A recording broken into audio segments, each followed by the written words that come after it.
ദുബായിലേക്കുള്ള യാത്രയുടെ ഓഫറല്ല ഈ തവനൂർ നിയോജക മണ്ഡലത്തിലുള്ള ജനങ്ങൾക്ക് വേണ്ടത്, വികസനമാകുന്ന ഓഫറാണ്. എൻ്റെ ജനങ്ങൾക്കുള്ള സമ്മാനം ഇതുവരെ ഞാൻ ഈ പ്രദേശത്ത് ചെയ്തിട്ടുള്ള വികസന പ്രവർത്തനങ്ങളാണ്. തവനൂർ LDF സ്ഥാനാർത്ഥി ഡോക്ടർ KT ജലീൽ പ്രചാരണം ശക്തമാക്കുകയാണ്. വലിയ തോതിലുള്ള പ്രചാരണം നടക്കുകയാണ്. ഇപ്പോൾ അദ്ദേഹം തന്നെ നമ്മോടൊപ്പം ചേരുന്നുണ്ട്. ഈ ഒരു പ്രചാരണ സമയത്ത് എത്രത്തോളം പ്രതീക്ഷ വർദ്ധിച്ചോ? പിന്നെ തീർച്ചയായിട്ടും, കാരണം ഈ നിയോജക മണ്ഡലം എന്ന് പറയുന്നത് എനിക്ക് വളരെ വളരെ സുപരിചിതമാണ്. ഇവിടുത്തെ ആളുകളും എനിക്ക് വളരെ വേണ്ടപ്പെട്ടവരും പരിചിതരുമാണ്. അതുകൊണ്ട് തന്നെ വോട്ട് ചോദിക്കുക എന്നുള്ളത് ഒരു പ്രയാസമായിട്ട് എനിക്ക് തോന്നുന്നേയില്ല. ആണ് മത്സരരംഗത്തേക്ക് വരുന്നത്. അതിനെങ്ങനെയാണ് കാണുന്നത്? അല്ല, എതിരാളികളെ നമ്മൾ അതിൻ്റെ വിലയിൽ തന്നെ കാണണമല്ലോ. കാരണം 2011 ജോയിയെ പോലെ തന്നെ അന്നത്തെ DCC പ്രസിഡൻ്റായിരുന്ന ഒരാളാണ് ഇവിടെ മത്സരിച്ചത്. ഇപ്പോൾ എൻ്റെ 4ാമത്തെ തവനൂരിലെ തെരഞ്ഞെടുപ്പിലും മറ്റൊരു DCC പ്രസിഡന്റ് സ്ഥാനാർത്ഥിയായി വന്നിരിക്കുന്നു. അപ്പോൾ ജനാധിപത്യത്തിൽ എതിരാളികൾ എപ്പോഴും ശക്തന്മാരാണ് എന്നുള്ള ബോധ്യത്തോടു കൂടി തന്നെ നമ്മൾ പ്രവർത്തിക്കണം, മുന്നോട്ട് പോകണം. ഒരു മത്സരം ശക്തമാവാനുള്ള സാഹചര്യം ഉണ്ടോ ഇവിടെ? മത്സരം എല്ലാ സ്ഥലങ്ങളിലും ശക്തം തന്നെ ആവുമല്ലോ. മത്സരത്തിന് വേണ്ടി മത്സരം എവിടെയും നടക്കുന്നില്ല ജനാധിപത്യ പ്രക്രിയയിൽ. കഴിഞ്ഞ ലോക്കൽ ബോഡി ഇലക്ഷൻ വരെ തിരിച്ചടി LDF നേരിട്ടു. അതിൽ നിന്നൊക്കെ ഒരു മാറ്റം 2010 ഞാനിവിടെ ആദ്യമായിട്ട് 2011 വരുന്ന സമയത്ത് ഇവിടുത്തെ 6 പഞ്ചായത്തുകൾ ഭരിച്ചിരുന്നത് UDF ആണ്. 2010 നടന്ന തദ്ദേശ സ്ഥാപന തെരഞ്ഞെടുപ്പിൽ ഏകദേശം 8000-ലധികം വോട്ടുകളാണ് അന്ന് UDF ലീഡ് ചെയ്തിരുന്നത്.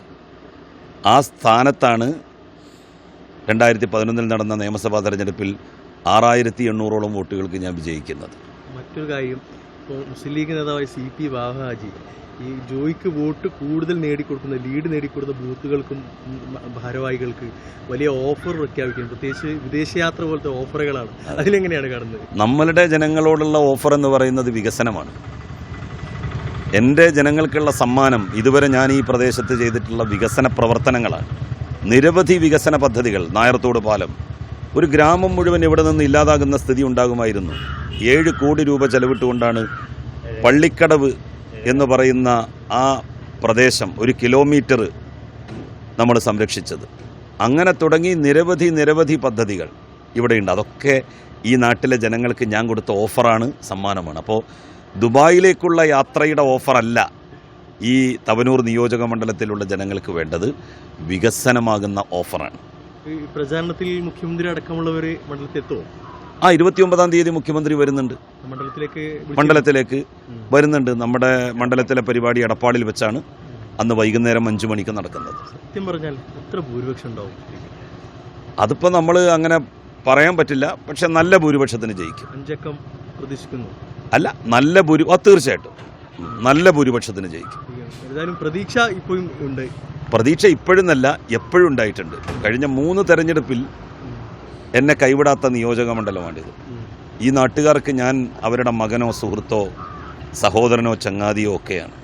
അല്ല, മറ്റൊരു കാര്യം, ലീഗിനെ സംബന്ധിച്ചിടത്തോളം താങ്കളുടെ തോൽവി ഉറപ്പുവരുത്തുക എന്ന രീതിയിലുള്ള ലീഗിനെ സംബന്ധിച്ചിടത്തോളം മാത്രമല്ല, മറ്റു ചിലർക്കും ഉണ്ട്. മറ്റു പ്രധാനപ്പെട്ട ഒരു കാര്യം, ഈ പാണക്കാട് സാദിഖ് അലി ശിഹാബ് തങ്ങൾക്കെതിരെ ഒരു വ്യാജ പോസ്റ്റ് വന്നപ്പോൾ അതിന് പൂർണ്ണമായി പിന്തുണ പ്രഖ്യാപിച്ച് രംഗത്ത്. അതിനെങ്ങനെയാണ് ആ ഒരു കാണുന്നത്? അല്ല, അതൊന്നും ഒരു ജെന്റിൽമെൻ പൊളിറ്റിക്സിൻ്റെ ഭാഗമായിട്ട് നമ്മൾ ആരും തന്നെ കാണുന്ന കാര്യങ്ങളല്ല. അത്തരം പ്രവണതകളെ എന്ത് വില കൊടുത്തും നിരുത്സാഹപ്പെടുത്തണം, അതിനെ അടിച്ചൊതുക്കണം. തീർച്ചയായിട്ടും പോലീസിൻ്റെ ഭാഗത്ത് നിന്ന് നല്ല ഇടപെടൽ ഉണ്ടാകുമെന്ന് തന്നെയാണ് നമ്മൾ പ്രതീക്ഷിക്കുന്നത്. ബഹുമാന്യരായിട്ടുള്ള ആളുകളെ സംബന്ധിച്ച് വളരെ മോശമായിട്ടുള്ള AI സംവിധാനങ്ങൾ ഉപയോഗിച്ചുള്ള കള്ളപ്രചരണങ്ങൾ, ദുഷ്പ്രചരണങ്ങൾ, അത് അപലപിക്കപ്പെടേണ്ടതാണ്. അത് ആരുടെ നേർക്ക് എന്നുള്ളതല്ല. പ്രത്യേകിച്ച് പാണക്കാട് തങ്ങൾ ലീഗിൻ്റെ പ്രസിഡന്റ് എന്നുള്ള നിലയിൽ ഞാൻ അദ്ദേഹത്തെ വിമർശിച്ചിട്ടുണ്ട്, ഞങ്ങളൊക്കെ വിമർശിക്കും. പക്ഷേ ഇത്യാദി കാര്യങ്ങളിൽ ആര് മുന്നോട്ട് വന്നാലും അതിനെ ശക്തമായിട്ട് എതിർക്കും. അതിൽ ഞങ്ങൾക്ക് അദ്ദേഹം മറ്റൊരു രാഷ്ട്രീയ പാർട്ടിയുടെ നേതാവാണ്, അതുകൊണ്ട് അങ്ങനെയൊക്കെ ആവുകയാണെങ്കിൽ ആവട്ടെ എന്നുള്ള നിലപാടില്ല. അത് കമ്മ്യൂണിസ്റ്റ് പാർട്ടിക്കില്ല, മുഖ്യമന്ത്രിക്ക് പ്രത്യേകിച്ചില്ല. പ്രചാരണം ശക്തമായി മുന്നോട്ട് പോകും, തീർച്ചയായും ഉറപ്പാണ്. ഇത് തന്നെയാണ് അദ്ദേഹം വ്യക്തമാക്കുന്നത്. ഏതായാലും വിജയം ഉറപ്പാണ് എന്നുള്ളതാണ്. ഏതായാലും 5 അക്കം ഭൂരിപക്ഷം കടക്കുമെന്നുള്ള ഒരു പ്രതീക്ഷ അദ്ദേഹം പങ്കുവെക്കുന്നുണ്ട്. അതോടൊപ്പം തന്നെ എതിരാളികളെ വളരെ ശക്തമായി തന്നെ കാണുന്നു, ശക്തമായ എതിരാളിയാണെന്നും അദ്ദേഹം വ്യക്തമാക്കുന്നുണ്ട്.